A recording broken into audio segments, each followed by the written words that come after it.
Commander Zeftar pressed 3 of his 4 clawed hands against the control console as the alarm pierced through the monitoring station. His green skin turned pale as he stared at the readings that made no sense. After 23 years of peace, something impossible had just entered the Kepler 442 system. "Sir, we have a contact dropping out of hyperspace at Grid 77 Alpha," reported his junior officer, her voice shaking. "The signature is reading as human military." Zeftar's eyes narrowed. Humans had been driven from this sector during the cleansing wars more than 2 decades ago. The hegemony had made sure of that.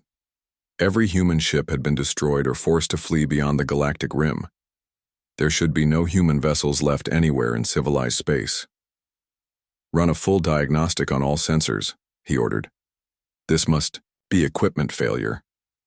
But the sensors were working perfectly. The massive shape that appeared on their screens was undeniably real. The ship was enormous, easily 3 times larger than any human vessel they had encountered during the war. Its hull was black as space itself, with strange energy patterns dancing across its surface. "Commander, the vessel is broadcasting on all frequencies," the communications officer announced. "It identifies itself as the UES Retribution." Zeftar felt his blood turn cold. He knew that name. Every hegemony officer who had served during the cleansing wars knew it.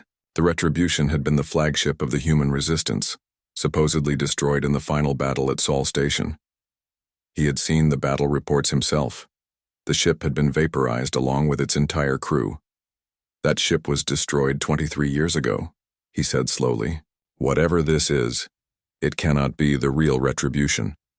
The communications array crackled to life. A human voice, calm and cold, filled the command center. "This is Captain Jake Morrison of the United Earth Ship Retribution. To all hegemony forces in this system, you have exactly 10 minutes to surrender your weapons and prepare for boarding. Any ship that attempts to flee or fight will be destroyed without further warning." Zeftar stared at the screen. The voice was different from what he remembered of human commanders during the war. There was no anger, no desperation, just a quiet certainty that chilled him to the bone. "Sir, what are your orders?" asked his tactical officer. Zeftar looked at the defensive grid surrounding the colony world below. 12 destroyer-class vessels and 2 battlecruisers. More than enough firepower to handle any single ship, even one as large as the contact on their screens. "Signal all ships," he commanded. "Battle formation Delta. Target the human vessel, and prepare to fire on my mark." On the bridge of the Retribution, Captain Jake Morrison watched the alien ships move into attack position. He was a tall man with gray hair and scars across his face that told stories of hard years in space. His uniform was different from the old Earth fleet designs, darker and more practical. "Tactical report," he said to the woman standing beside his command chair. Lieutenant Commander Lisa Hayes checked her displays. She was young for her rank, with short brown hair and eyes that had seen too much combat. 12 destroyers, 2 cruisers, standard hegemony loadout, plasma cannons, photon torpedoes, deflector shields. "Outdated," said Commander Rick Torres, from the engineering station. He was a stocky man with calloused hands and oil stains on his uniform. "Their technology is the same as it was 23 years ago. They learned nothing." Morrison nodded. During their long exile in the void between galaxies, humanity had found something the hegemony would never understand. They had found the ruins of an ancient civilization, one that had faced the same enemy eons ago. The technology they had discovered there made human ships into something entirely new. "Major Collins, what are their communications telling us?" Morrison asked. Major Amy Collins looked up from her intelligence console. She was pale, with sharp features and eyes that missed nothing. "Standard panic protocols. They are calling for reinforcements and trying to evacuate civilians from the planet's surface. The colony commander is ordering all human residents to remain in their homes." Morrison smiled, but there was no warmth in it. "Open a channel to the planet." The main screen shifted to show the orbital monitoring station. Commander Zeftar appeared, his alien features twisted with confusion and fear. "Human vessel, you will identify yourself properly and explain your presence in hegemony space," the alien commander demanded. I already told you who I am, Morrison replied. I am Captain Jake Morrison. This is the Retribution, and we have come home. Impossible.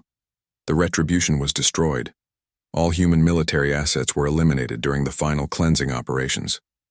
Morrison leaned forward in his chair. You missed one ship. Just one. And that was your first mistake.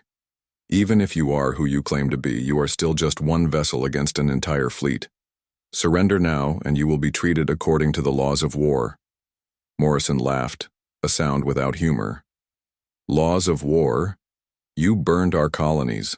You enslaved our people. You drove us into the dark between the stars. Now you want to talk about laws? The alien commander's skin flushed darker. The cleansing wars were necessary. Humans were too aggressive, too unpredictable. Peace was impossible while your species remained in this sector. You are right about one thing, Morrison said quietly. Humans are unpredictable. For instance, did you predict that we would spend 23 years preparing for this moment? Did you predict that we would return stronger than when we left? Before Zeftar could respond, Morrison turned to his tactical officer. Lisa, show them what humanity learned in Exile. Hayes pressed a series of controls.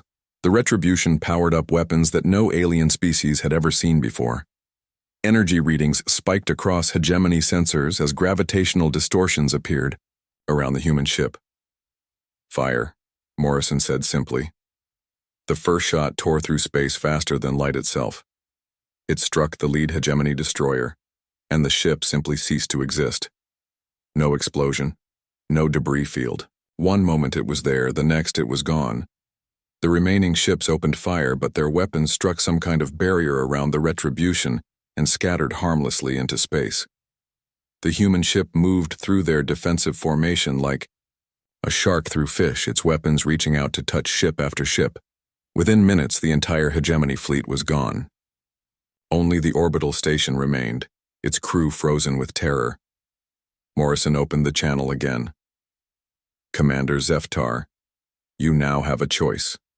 Surrender your station and all personnel aboard, or join your fleet.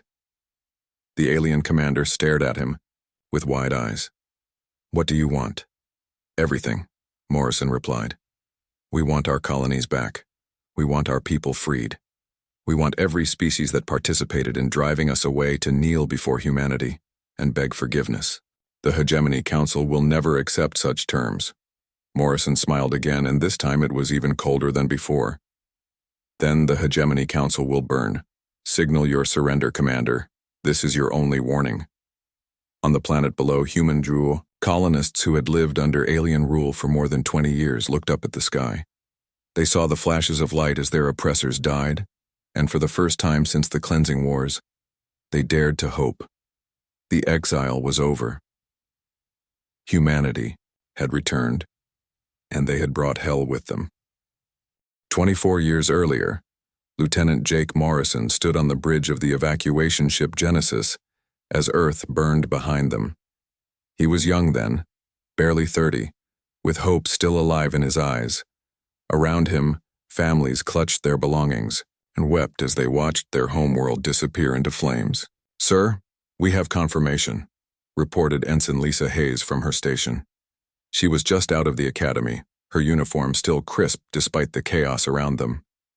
The Luna colonies are gone. Mars base went silent an hour ago.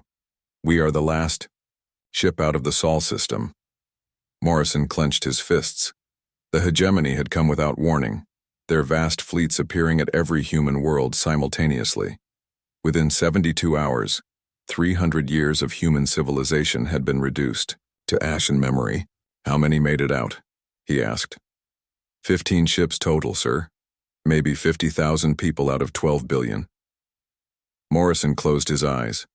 50,000 survivors from an entire species. The hegemony had been thorough in their cleansing. Admiral Ben Clark appeared on the communication screen. He was an old man with white hair and tired eyes that had seen too much death. All ship commanders, we are jumping to coordinates I am transmitting now. Stay together. We are all that remains of humanity. The small fleet jumped into hyperspace, leaving behind everything they had ever known. For weeks they traveled through empty space, searching for somewhere safe to hide. Food ran low. People died from injuries and despair. Children asked when they could go home, and their parents had no answers. It was Dr. Helen Carter who saved them all. She was a xenoarchaeologist who had been studying ancient alien ruins when the invasion began. As their ships drifted through the void between galaxies, her sensors detected something impossible. "Admiral, you need to see this," she called from her laboratory aboard the research vessel Horizon. The structure they found was enormous, bigger than any space station humanity had ever built. It floated in the darkness between star systems ancient and silent. The technology was like nothing they had seen before, clearly the work of a civilization that had died millions of years ago. "Sir, I am reading massive energy signatures from inside," reported Chief Engineer Rick Torres. He was a young specialist then, eager to prove himself despite their desperate situation. "The power source is still active after all this time. Admiral Clark made the decision that would change everything. We board it. We learn what we can. If we are going to survive, we need every advantage." The ancient station was a treasure beyond their wildest dreams. The beings who built it had faced the same enemy humanity now fought. They had studied the hegemony for centuries, learning their tactics, their technology, their weaknesses. Everything they had discovered was stored in crystalline data cores that still functioned perfectly. "Admiral, you need to see this," Dr. Carter said as she accessed the alien archives. These beings called themselves the Ancients. They fought the hegemony for over 1,000 years before they were finally defeated. The record showed battles across the galaxy, the same pattern repeating endlessly. The hegemony would find a promising species, study them, then either enslave them or destroy them completely. They had done this for millions of years, building their empire on the bones of other civilizations. But they learned something important, Carter continued. The hegemony never adapts. They use the same tactics, the same technology, the same strategies.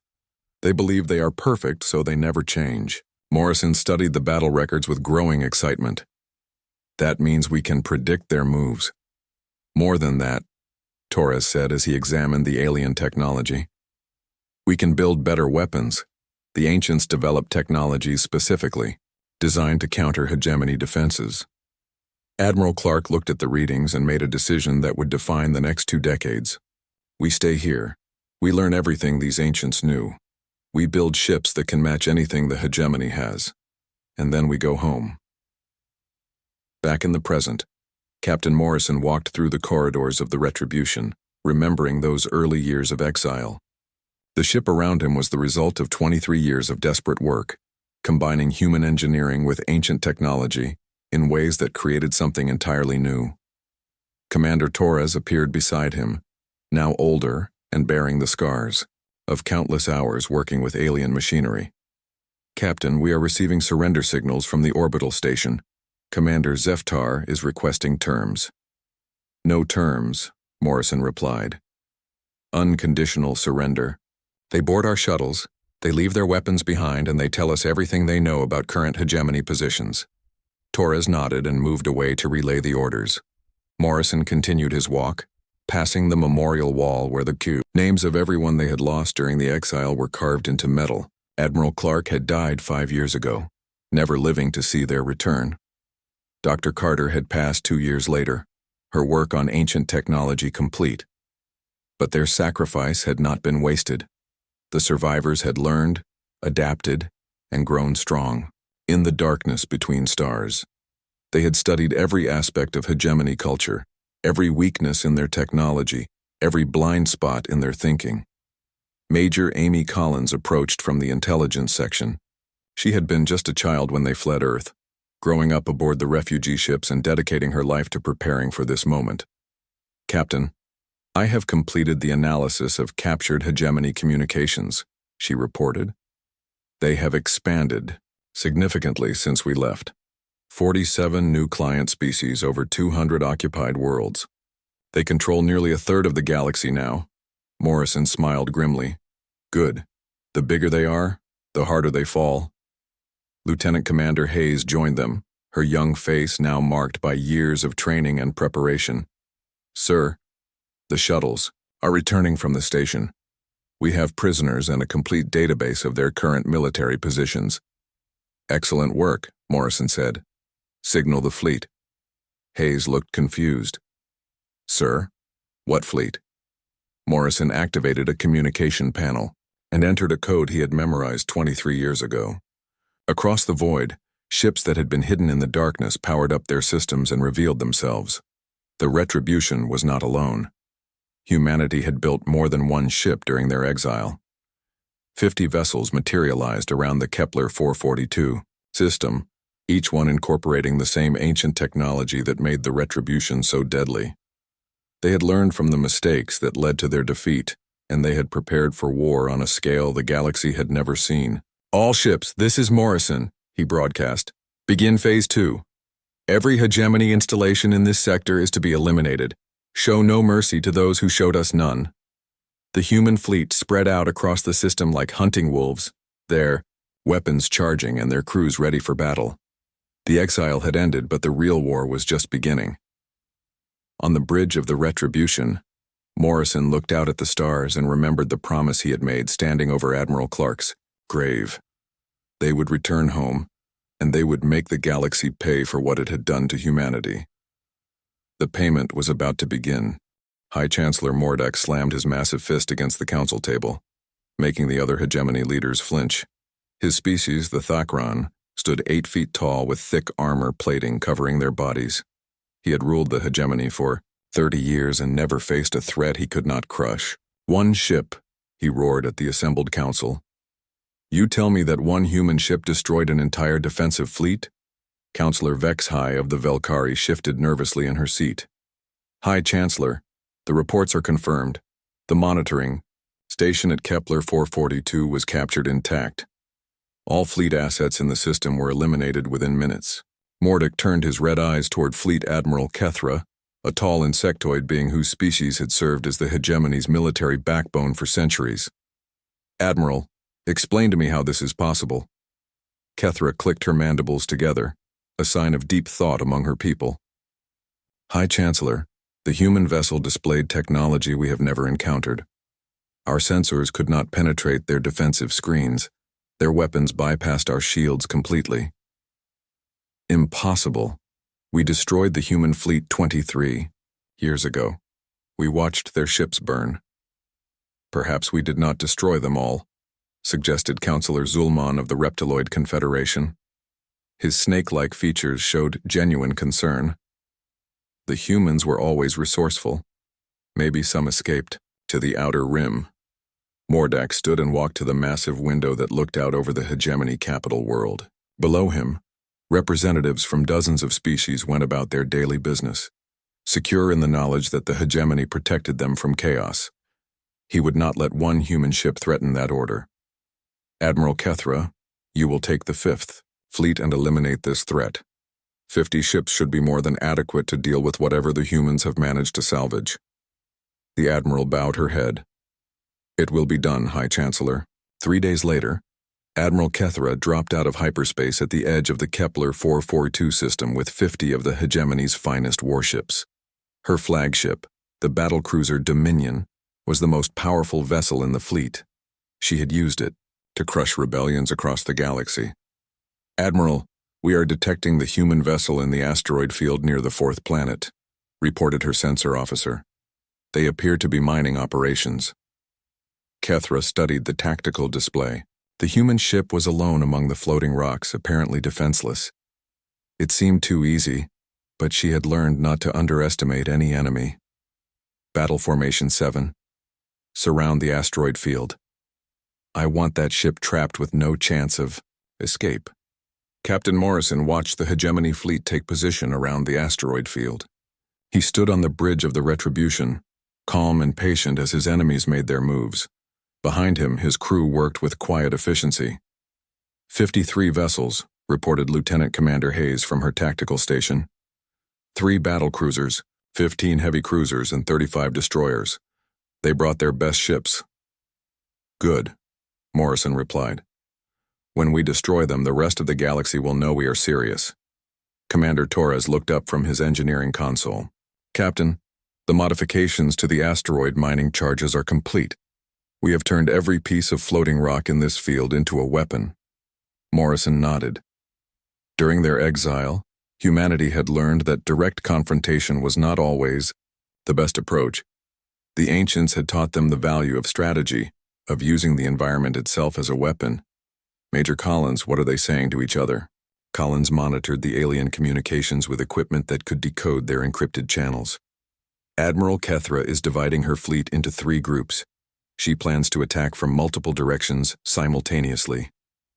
Classic hegemony tactics, Morrison said with satisfaction. They never learned to adapt. The first group of hegemony ships moved into the asteroid field, their weapons powered and ready. Admiral Kethra watched from her command chair as her vessels closed in on the human ship. Target acquired, reported her weapons officer. All ships report ready to fire. Destroy them, Kethra commanded. The hegemony ships opened fire with everything they had. Plasma cannons, photon torpedoes, and quantum disruptors filled space with deadly energy. But the human ship was no longer where they had aimed. Morrison had activated the Retribution's new cloaking system, a technology reverse-engineered from ancient designs. The ship became invisible to sensors and visual detection, leaving the aliens firing at empty space. Now, Morrison said quietly. Torres triggered the modified mining charges hidden throughout the asteroid field.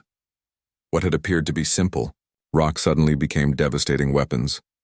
Gravitational mines created miniature black holes that tore hegemony ships apart. Antimatter charges turned entire asteroids into planet-killing bombs. Within seconds, half of Kethra's attack force was gone. The survivors found themselves trapped in a field of floating death with no clear escape route. All ships, retreat to safe distance, Kethra ordered, but it was too late. The Retribution decloaked directly behind the hegemony flagship, its weapons already charging. Hayes had calculated the exact position where the alien admiral would try to withdraw, and Morrison had positioned his ship perfectly. Target their bridge, Morrison commanded. The quantum disruptor beam struck the Dominion's command section and tore through its armor like paper. The bridge exploded in a burst of atmosphere and debris, taking Admiral Kethra and her senior staff with it. The remaining hegemony ships tried to regroup, but the humans had studied their tactics for 23 years. Every move they made was predicted, every formation they attempted was countered. One by one, the alien vessels fell to carefully planned ambushes. Commander Torres rerouted all available power to the weapon systems as the Retribution engaged multiple targets simultaneously. The ship's artificial intelligence, nicknamed Oracle by the crew, calculated firing solutions faster than any organic mind could follow. Oracle has target locks on all remaining vessels, Hayes reported. Estimated time to complete destruction is 4 minutes, 37 seconds. Morrison watched as his ship systematically eliminated the last of Admiral Kethra's fleet. These aliens had burned his home world and murdered his people. Now they were learning what it felt like to be hunted. Major Collins, begin broadcasting the battle recordings on all frequencies. I want every species in the galaxy to see what happens when they cross humanity. Collins activated the communication array and transmitted detailed footage of the battle to every inhabited system within 50 light-years. The images showed hegemony ships being torn apart by weapons they could not understand or defend against. Message. Transmitted, Captain. Adding translation protocols for all major galactic languages. Morrison turned to address his bridge crew. Ladies and gentlemen, we have just eliminated the hegemony's 5th fleet. This was their elite formation, their best ships and their most experienced crews. If they could not stop us, nothing can. Hayes checked her sensors as the last alien ship exploded in the distance. Captain, I am reading no survivors. Total enemy casualties. Excellent. Set course for the Tau Ceti system. According to our intelligence, they have 3 human colony worlds under occupation there. Torres powered down the weapons and began charging the hyperspace engines. Course laid in, Captain. Ready to jump on your command. Morrison looked out at the debris field that had once been 50 hegemony warships. Their advanced technology was useless against human determination and ancient knowledge. The galaxy was about to learn a harsh lesson about underestimating humanity. "Jump," he commanded. The Retribution disappeared into hyperspace, leaving behind only wreckage and a clear message. Humanity had returned, and they were no longer the desperate refugees who had fled into exile. They were something far more dangerous. Now something the galaxy had never seen before. They were humanity evolved, and they were coming for everyone who had wronged them. The footage of Admiral Kethra's destruction spread across the galaxy faster than wildfire. On hegemony worlds, civilians watched in horror as their most powerful fleet was torn apart by a single human ship. The recordings were crystal clear, showing every explosion, every failed defense, every moment of alien panic. Captain Morrison stood before the main communication array aboard the Retribution as Major Collins prepared to transmit his message to every inhabited system in known space. Behind him, the bridge crew worked quietly, monitoring reactions from across the galaxy. "Broadcasting on all frequencies, Captain," Collins announced. "Translation protocols active for 437 languages." Morrison faced the recording device with the cold expression that had become his trademark. "To every species that participated in the destruction of humanity 23 years ago, you have 72 hours to surrender all military assets and submit to human authority. Any world that refuses will share the same fate as Admiral Kethra's fleet." He paused, letting the weight of his words sink in before continuing. "We know who helped burn our colonies. We know who cheered when our children died. We know who divided up our territory when you thought we were gone forever. Justice delayed is not justice denied." The transmission ended, but the panic it caused was just beginning. Across hegemony space, emergency council sessions were called as species leaders tried to decide how to respond to this impossible threat. On the Velkari homeworld, Supreme Matriarch Yel'Ana watched the human broadcast for the 5th time. Her pale blue skin had turned almost white with fear as she realized the implications of what she was seeing. "How many ships did we send to help with the human cleansing?" she asked her military advisor. 12 battle groups, Supreme Matriarch, nearly 200 vessels and their crews." Yel'Ana closed her eyes. The Velkari had been eager participants in humanity's destruction, claiming 3 former human worlds as payment for their assistance. Now those worlds seemed like poison in their empire.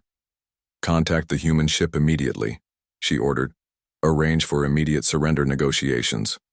Similar scenes played out across dozens of worlds as species that had once celebrated humanity's exile now scrambled to save themselves from human vengeance. The recordings of the battle left no doubt about the outcome of any military confrontation. Dr. Sam Wright studied the alien psychological profiles on his screen aboard the Retribution.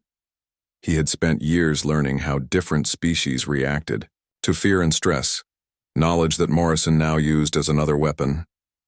"Captain, the Zeftai Confederacy has just broken ranks with the hegemony," Wright reported. "Their ambassador is requesting immediate audience with you." Morrison smiled, with satisfaction. The Zeftai were one of the more intelligent species in the galaxy, quick to recognize when they were on the losing side of a conflict. "Put them through." The alien ambassador appeared on the main screen. He was a tall, thin being with multiple arms and eyes that could see across the entire electromagnetic spectrum. His species prided themselves on logic and careful analysis. "Captain Morrison, I am Ambassador Cole West of the Zeftai Confederacy. We wish to discuss terms for our immediate withdrawal from all former human territories." "There are no terms," Morrison replied simply. "You surrender everything. Your military, your government, your territory. Everything becomes subject to human authority." The ambassador's skin changed color, a sign of extreme distress among his people. "Captain, surely some accommodation can be reached. The Zeftai Confederacy has existed for over 3,000 years. The human species existed for 200,000 years before you helped nearly exterminate us. Age means nothing to me." Morrison leaned forward in his command chair. "However, I am prepared to show mercy to species that demonstrate genuine cooperation. Provide us with complete intelligence on all hegemony military positions, and your people will be treated as vassals rather than slaves." The ambassador consulted with unseen advisors for several minutes before responding. "We accept your terms, Captain. Transmitting all requested intelligence now." Within hours, similar surrenders came from a dozen other species. The reptiloid Confederation offered tribute in exchange for autonomy. The Crystalline Collective provided detailed maps of hegemony supply routes. Even some minor species that had played minimal roles in humanity's exile rushed to pledge their loyalty to the returning humans. Commander Torres monitored the intelligence flowing into their systems from surrendering species. Captain, we now have detailed information on over 300 hegemony military installations. Their entire defensive network is compromised. Excellent, Morrison replied. Begin Phase 3 operations. Target their major fleet bases first. Across the galaxy, human ships emerged from hiding to strike at carefully selected targets. The Exile fleet had grown to over 200 vessels during their years in the void, each one equipped with ancient technology that made them nearly unstoppable. On the former human colony world of New Boston, now called Velkar Prime by its alien occupiers, the population of enslaved humans gathered around hidden communication devices to listen to the broadcasts. They had lived under alien rule for 23 years, forced to work in mines and factories while their culture was systematically destroyed. Maria Santos, who had been just a child during the original invasion, now led the local resistance. She listened to Captain Morrison's words with tears streaming down her face. They came back, she whispered to the others gathered around her. They actually came back for us. Her lieutenant, an older man named Carlos Rodriguez, had fought in the original war before being captured. Maria, we need to be ready. If they are planning to liberate this world, we need to help them. The resistance had grown slowly over the years, carefully recruiting new members and stockpiling weapons stolen from their alien overseers. Now, for the first time since their defeat, they had hope that their suffering might finally end. Similar scenes played out on dozens of occupied worlds as human populations prepared for liberation. The broadcasts had done more than terrorize alien governments. They had given hope to millions of humans who had never expected to see freedom again. Back aboard the Retribution, Major Collins presented her analysis of galactic reactions to the captain and his senior staff. 17 species have surrendered unconditionally, she reported. 23 others have withdrawn from hegemony territory and declared neutrality. Only the core hegemony worlds are still maintaining resistance. Lieutenant Commander Hayes checked her tactical displays. Captain, long-range sensors are detecting massive fleet movements toward hegemony core systems. They are consolidating their remaining forces. Morrison studied the intelligence reports flowing across his screens. High Chancellor Mordak was finally taking the human threat seriously, but it was too late. The hegemony's network of alliances was crumbling as species rushed to save themselves. Dr. Wright, what is your assessment of remaining hegemony morale? Wright looked up from his psychological profiles. Captain, they are entering the final stage of organizational collapse. Fear is overriding loyalty. Within days, we should see complete breakdown of their command structure. Morrison nodded with satisfaction. The ancients had taught humanity that the greatest victory was achieved when the enemy defeated themselves. By destroying just 2 fleets, he had triggered a cascade of panic that was tearing the hegemony apart from within. Signal all human ships, he commanded. Begin the final phase. Target every hegemony military installation simultaneously. I want their war machine completely destroyed within 72 hours. Collins activated the communication array and sent coded messages to over 200 human vessels, positioned throughout the galaxy. The exile was ending, but the real reckoning was about to begin.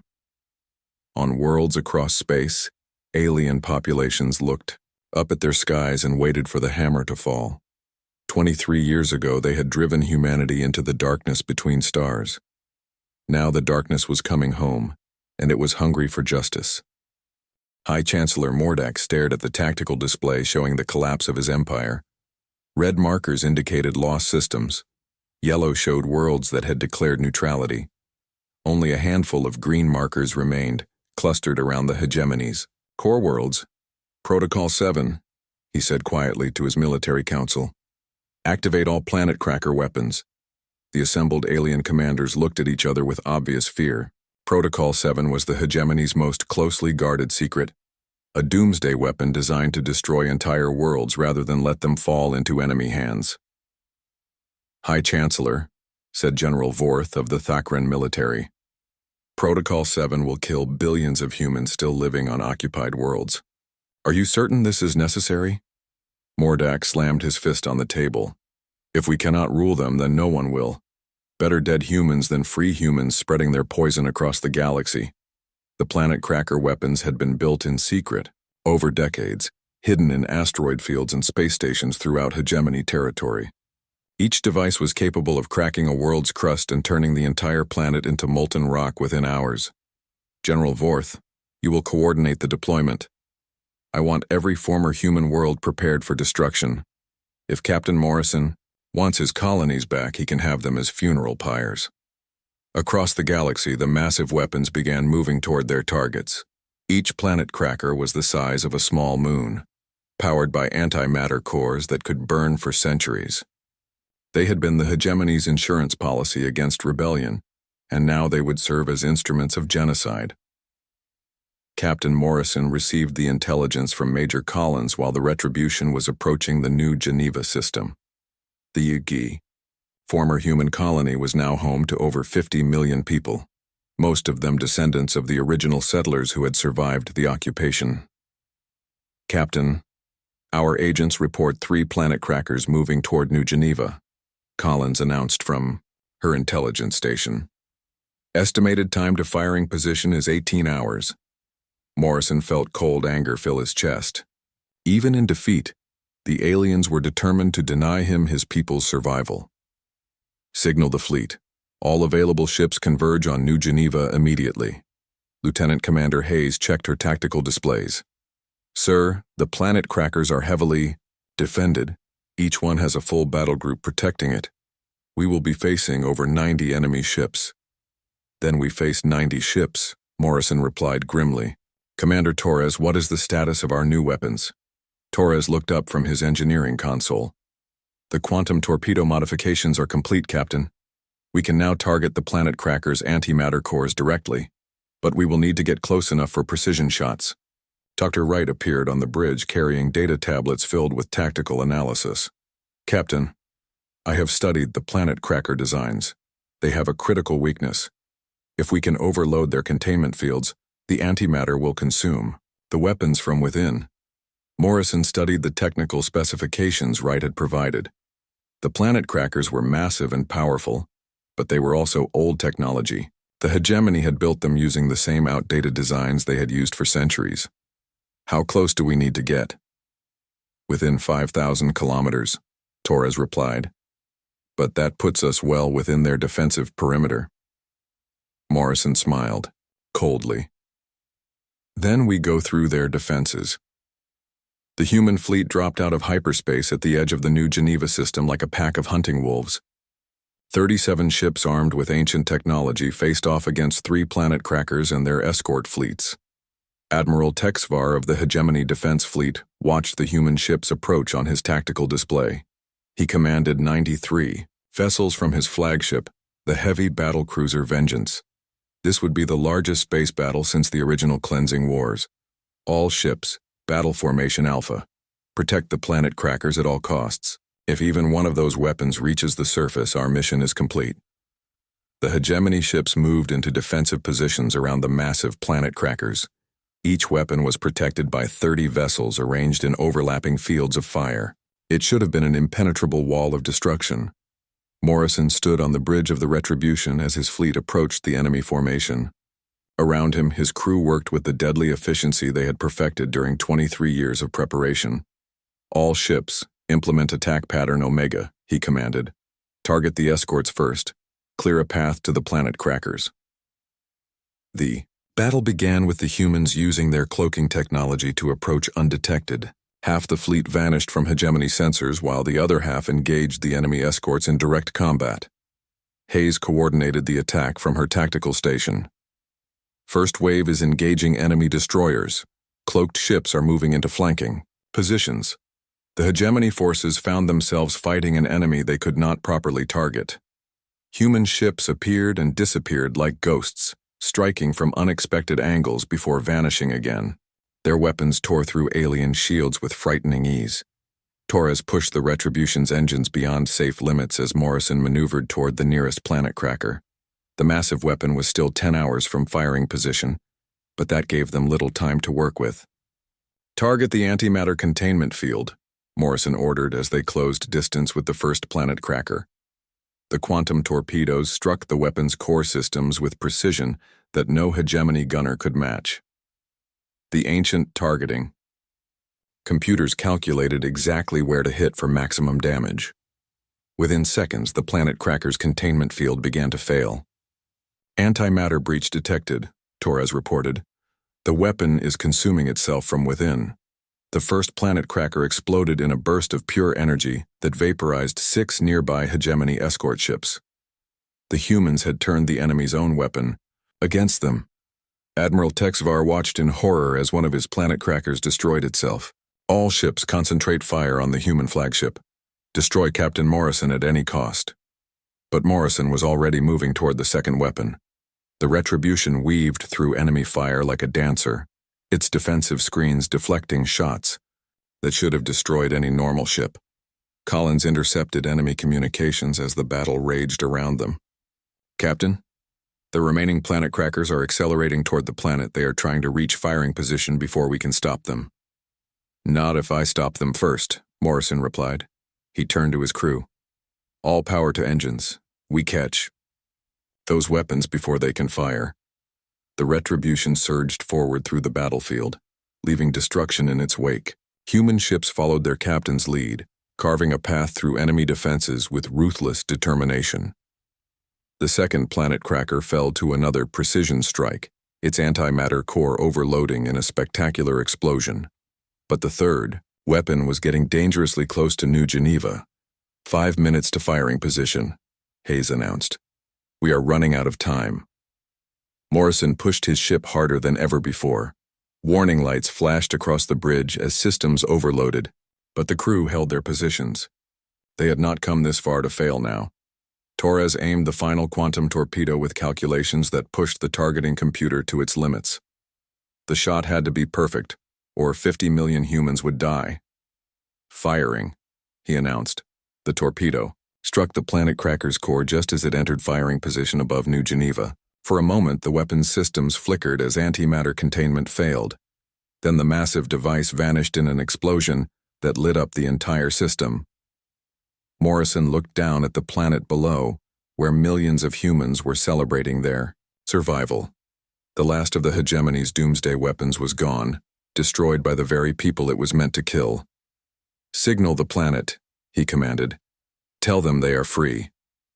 The battle for New Geneva was over, but Morrison knew it was only the beginning. Somewhere in the galaxy, High Chancellor Mordak was preparing for one final confrontation.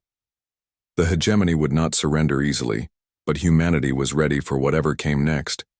They had survived exile, built themselves into something stronger, and now they had proven they could protect their own people. The galaxy would never underestimate humanity again. 6 months after the Battle of New Geneva, Admiral Jake Morrison stood on the observation deck of Terra Station, the massive space platform that now served as the capital of the Terran Dominion. Through the transparent walls, he could see the rebuilt Earth below, its cities rising from the ashes like monuments to human determination. The journey from exile to empire had been swift and brutal.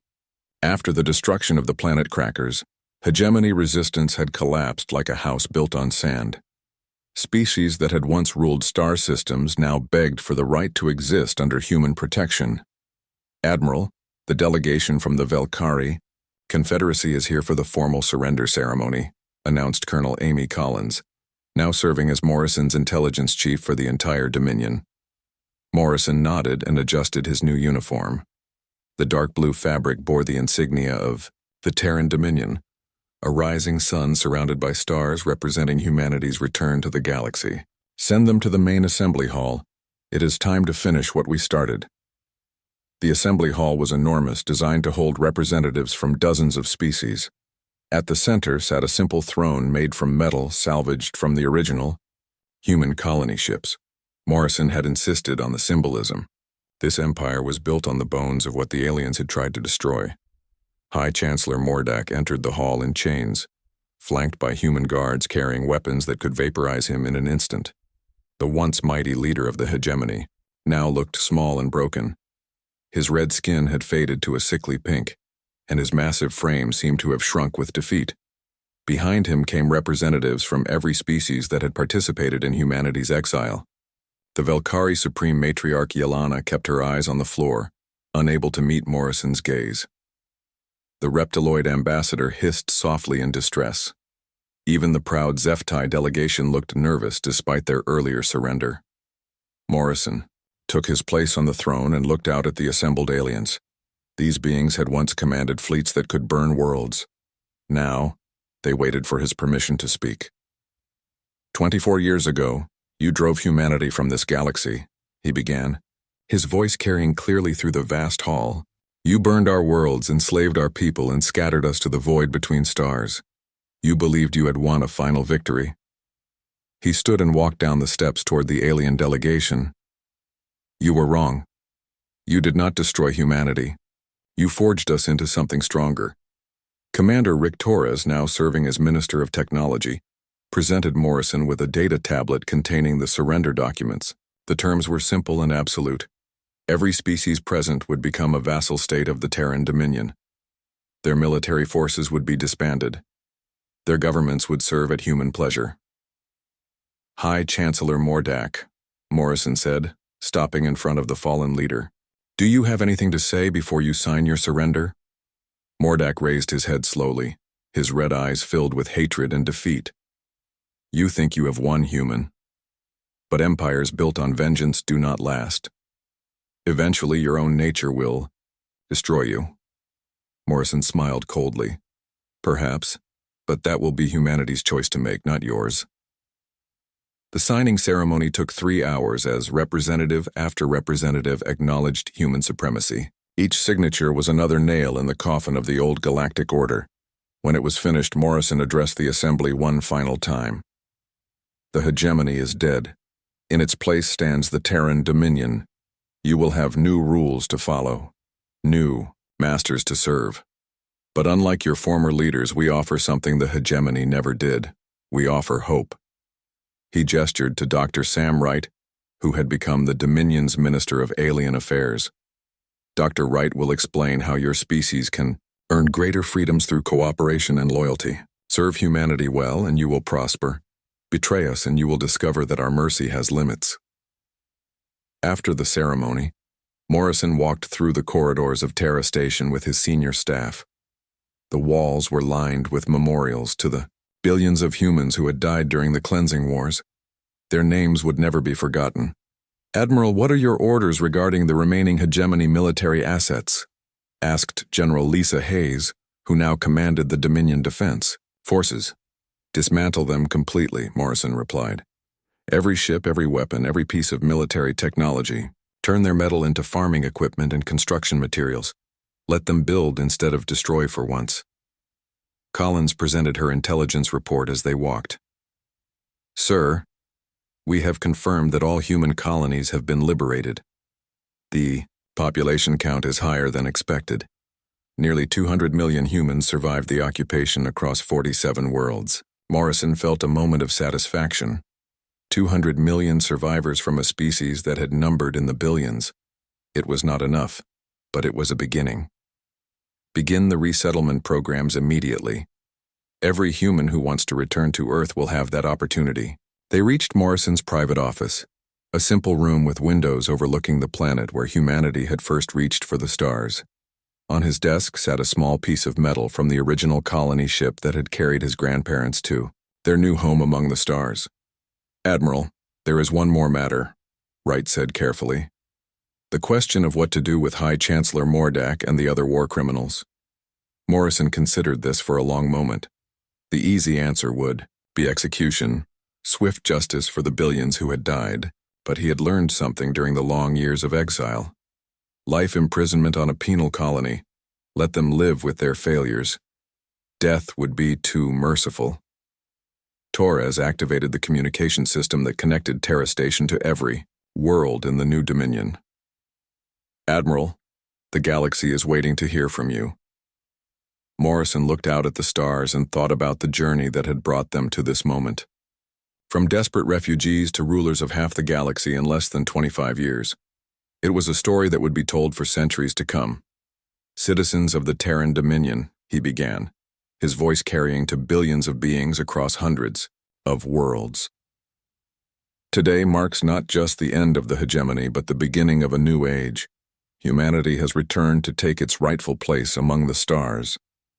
He paused, choosing his words carefully. "We did not seek this war. It was forced upon us by those who believed might made right.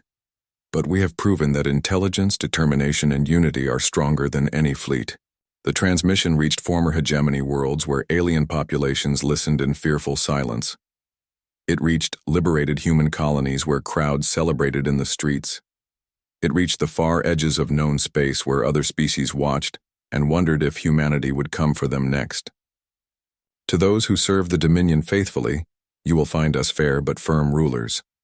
To those who still dream of rebellion, remember what happened to those who underestimated us before. We are not the same species you drove into exile.